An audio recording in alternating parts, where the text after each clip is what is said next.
안녕하세요. 상식이 돈이 되는 지식스쿨입니다. 누가 제발 아베 좀 말려주세요. 일본 강제동원 피해자 문제로 한일 관계가 악화되고 있는 지금 양심 있는 일본 시민사회와 전문가들 그리고 언론까지도 일본의 불편한 진실을 알리기 시작했습니다. 일본 정부는 강제징용 배상 판결이 나자 우리에게 수출 규제라는 경제보복을 했는데요. 일본의 수출 규제가 결국 잘못된 방향이었다는 사실이 드러나면서 일본 내부에서도 이를 비판하는 목소리가 커지고 있습니다. 하지만 일본 극우 세력들은 아직도 일제강점기 조선인 강제동원 문제를 두고 한국에게 역사 왜곡을 멈추라는 억지 주장을 펼치고 있습니다. 유네스코의 권고도 무시한 채 일제강점기 당시 군함도에서 자행되었던 반인륜적인 강제노역을 반성하지도 않고 그때의 기억을 지우려는 거죠. 하지만 깨어있는 일본 사회와 전문가들은 생각이 다릅니다. 징용공 문제를 연구 성과나 판례 등 팩트에 따라 정의하고 한국과 진지하게 논의를 시작하고 싶다고 말했거든요. 일본 사회가 지금 정부의 행동에 부끄러움을 느끼고 역사 왜곡과 오류를 바로잡아 일본 내부에도 알리려는 거죠. 그래서 일본에서는 정부가 아닌 민간 주도로 강제동원 팩트체크 누리집이 발간됐습니다. 일본에서는 강제동원 문제에 대한 왜곡과 오류를 사실로 받아들이는 경향이 많은 만큼 일본에서도 사실을 직면해야 한다는 분위기가 퍼지고 있는데요. 도대체 일본 극우들이 어느 정도로 부끄러운 짓을 하길래 정치에 큰 관심이 없던 일본 시민들까지 아베 극우 정권의 반기를 들고 나선 걸까요? 영상 시작 전 좋아요와 구독하기 부탁드립니다. 아베에겐 악재들이 계속 터지고 있습니다. 먼저 한국의 성장을 막고 역사 문제까지 입을 닫게 하려던 수출 규제가 오히려 일본에게 부메랑이 되어 돌아왔죠. 한국의 반도체를 저격했던 수출 규제는 한국이 소재 수입의 다변화와 국산화에 성공해내면서 결국 실패한 작전이 돼버렸습니다. 일본에서 절대 한국이 성공하지 못할 거라고 했던 고순도 불화수소 생산을 SK가 성공하기도 했고요. 삼성은 반도체 부문에서 경쟁사와의 거리를 더욱 벌리는 초격차 기술을 선보이면서 한국이 반도체 절대 강자라는 것을 입증하고 있습니다. 일본의 수출 규제가 시작된 지 1년이 지난 지금은요. 한국이 액화 불화수소, 포토레지스트, 불화 폴리이미드 등 3대 수출 규제 품목 모두 실질적인 공급 안정화를 달성하면서 오히려 국산화를 높인 전화 위복이 됐습니다. 그리고 한국의 불매운동이 벌어지면서 많은 일본 기업들도 타격을 받았는데요. 특히 관광업계는 코로나까지 터지면서 완전히 발길이 끊긴 수준이라고 합니다. 지난해 불매운동 초기였던 7월만 해도 부산과 일본을 오가는 항공기는 한 달에 2,000편이 넘었는데 코로나로 김해공항 국제선이 완전히 닫힌 이후 현재 부산과 일본을 오가는 항공기는 없다고 합니다. 불매운동은 여행과 관광업계에 이어 일본의 자동차 시장마저 무너뜨렸습니다. 일본 완성차 5대 기업의 올해 상반기 누적 판매량은 작년에 비해 62.7%나 줄었다고 해요. 맥주도 일본산 소비재 감소율이 87.8%에 달할 정도로 한국 시장에서 거의 자취를 감추었습니다. 또 알게 모르게 일본산을 쓰던 골프채나 화장품, 볼펜과 낚시용품은 사실상 판매율이 반토막났죠. 처음엔 일본 극우 인사들도 어느 정도 시기가 지나면 한일 관계가 수그러들 거라고 생각했습니다. 하지만 지금은 하루라도 빨리 양국 관계가 좋아지도록 화해하고 예전처럼 교류를 통해 오고 가는 관계가 형성돼야 한다는 주장을 하고 있어요. 수출 규제가 역풍을 맞으면서 아베의 지지층이었던 일본 극우 세력마저 등을 돌린 겁니다. 극우 세력들은 지금 아베가 틀렸다면서 과거 한국이 냄비 근성이라고 말했던 걸 뼈저리게 후회하고 있습니다. 특히 경제계에서는 누가 아베 좀 말려주세요 라고 했을 정도로 호소하고 있는 상황이고요.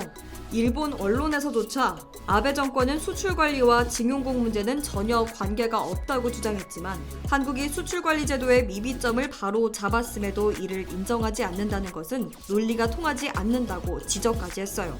수출 규제로 인해 일본 기업들의 피해도 커지고 일본의 경제가 나아질 기미를 보이지 않자 일본 내 여론 분위기도 심상치 않습니다. 설상가상으로 아베가 그토록 꿈꿔왔던 일본의 부흥을 알리겠다는 도쿄올림픽마저도 저 멀리 사라지고 있습니다. 이제 일본 국민들의 여론은 올림픽을 취소하던지 다시 연기해야 된다는 반응입니다. 일본 경제는 코로나 타격에 이어 LNG, 반도체, 디스플레이 모두 한국에 밀리면서 적자를 보고 있는 상황입니다. 게다가 11조가 넘는 돈을 쏟아부은 여객기 국산화 사업에 적자가 쌓였고 이제는 그 제품을 사줄 시장마저 사라지면서 메이드 인 재팬 여객기 사업도 사실상 실패에 가깝게 됐습니다. 일본산 여객기는 일본이 이번 올림픽을 위해 야심차게 준비한 사업이었는데요. 소중한 세금과 기업의 자원들만 낭비된 채 끝날 가능성이 높다는 분석이 나오고 있는 상황입니다. 그나마 일본 경제를 지탱해오던 소프트뱅크마저 경영 악화로 외국 자본을 매각했습니다. 이로 인해 아베노믹스로 힘들게 떨어뜨린 엔화 가치가 다시 오르면서 일본 자본의 경쟁력도 떨어질 것으로 예상돼 일본의 외환 시장은 잔뜩 긴장하고 있는 상황이죠. 최근 일본은 거의 모든 분야에서 실패하면서 적자를 받고 이로 인해 경상수지가 적자로 이미 돌아섰습니다. 전문가들의 분석에 따르면 일본은 이대로 가면 2030년에 최악의 상황을 맞게 될 것이라고 합니다. 상황이 이런 만큼 아베 총리의 지지율도 역대 최악을 기록했어요. 국민의 70%가 아베 임기 연장을 반대하고 있거든요. 일본의 한 도의원은 정부가 제공한 아베노 마스크를 속옷으로 사용하는 퍼포먼스를 선보일 정도로 아베는 국민들의 놀림감이 됐습니다. 물론 사연님의 꿈도 함께 저물어가고 있고 일본 여론은 이렇게 반한 정책을 펴는 정부에게 불만이 많이 쌓여 있는데요. 그런 만큼 이제 친한 정책을 할 수 있는 차세대 총리를 찾고 있습니다. 일본은 지고 한국이 뜨는 태양인 만큼 일본 국민들도 이제 한국과 교류하고 대화할 수 있는 총리가 필요하다는 걸 깨달은 거죠. 일본 내부뿐만 아니라 해외에서도 일본이 내리막길을 걸을 일만 남았다고 합니다.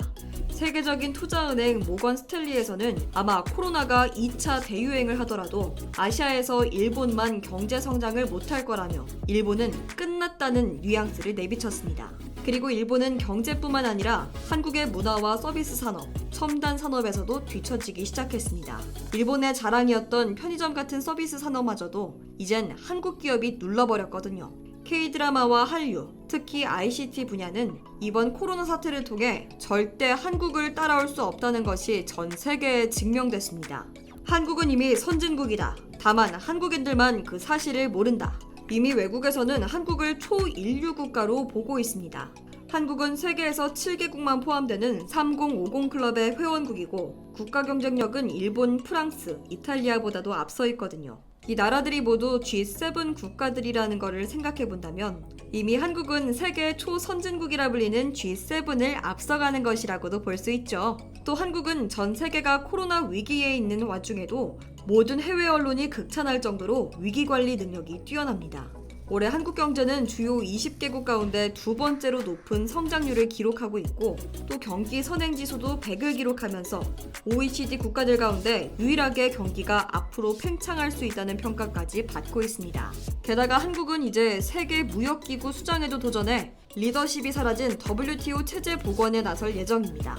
만약 유명희 본부장이 당선된다면 WTO의 첫 여성 사무총장이자 첫 한국인 사무총장이 되는데요. 위기에 처한 WTO 체제 복원이라는 어려운 숙제를 떠안긴 했지만 우리 정부가 이를 적극 지원할 예정인 만큼 한국인 첫 여성 사무총장이 세계 무역 질서를 회복시키는 모습을 전 세계에 보여줄 수 있을 겁니다.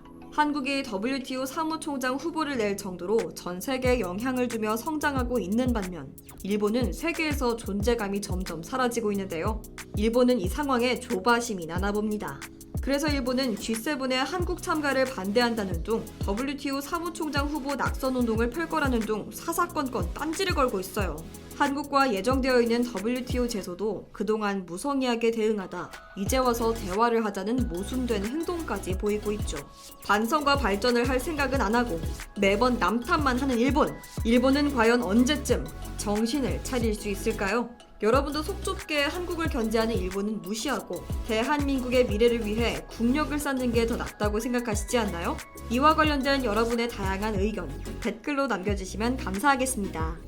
혹시 주식하시나요? 반도체 산업 관련 급등 종목이 알고 싶으시다면 오른쪽 버튼을 클릭해주세요. 안녕!